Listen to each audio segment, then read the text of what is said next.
Hello there. I've been thinking quite a lot about church. I reckon it's because a lot of churches haven't been able to meet during the pandemic, and they're just beginning to meet again now that lockdown is beginning to ease. Of course, many of them have done great jobs during this time, and they've served their communities in all sorts of practical ways. And they've also been very inventive, and they've learned a lot, I think, about technology by doing services online. But it got me thinking about what is church for and what is it about. And Jesus only mentions the word church twice. One is in Matthew chapter 16, and there he's talking to one of his disciples who is called Simon. And he says to him, "Now, Simon, I'm going to call you Peter," and Peter means the rock.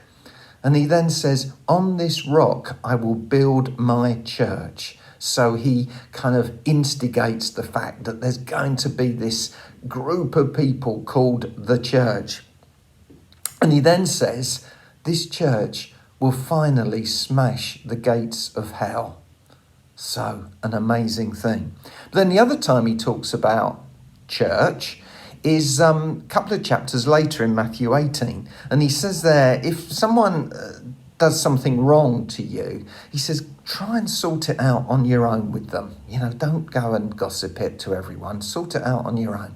He says, if that doesn't work, go back with 2 or 3 others and again, try and bring a resolve. But he then says, but if that doesn't work, take it to the church, take it to the community of people. And so they're the 2 mentions of church in the 4 Gospels. And the word for church was ecclesia, from which we get ecclesiastical and words like that. But it wasn't a religious word. It was a word that either meant a community of people or a gathering of people. And what it certainly wasn't a building. And I spent 24 years of my life working for a church, and I reckon churches in our society now have got huge challenges, and I really wish well church leaders, because there's a lot going on, lots of changes in society, and they need to find ways of still being true to the message but being relevant to that society. And I think that's a real challenge. But this Sunday, as I record this following Sunday, is what they call the birthday of the church, or the day of Pentecost.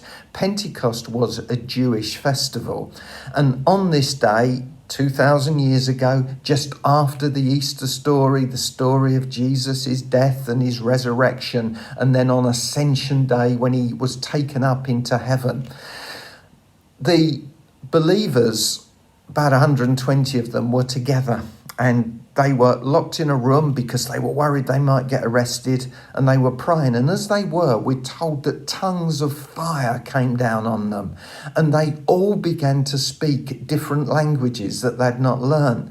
And this kind of burst out onto the street. And in Jerusalem, which is where all this took place at the time, there were people visiting from all over the known world, and we're told they all heard these 120 people extolling the greatness of God in their own language. And if I want to leave you with anything today, it's simply this. I really hope and I really pray that the churches will continue and learn even more how to communicate how great and loving and merciful God is in a way that just ordinary people, wherever they're from, whatever their background, can understand. Have a great week, and I hopefully see you soon. Bye-bye.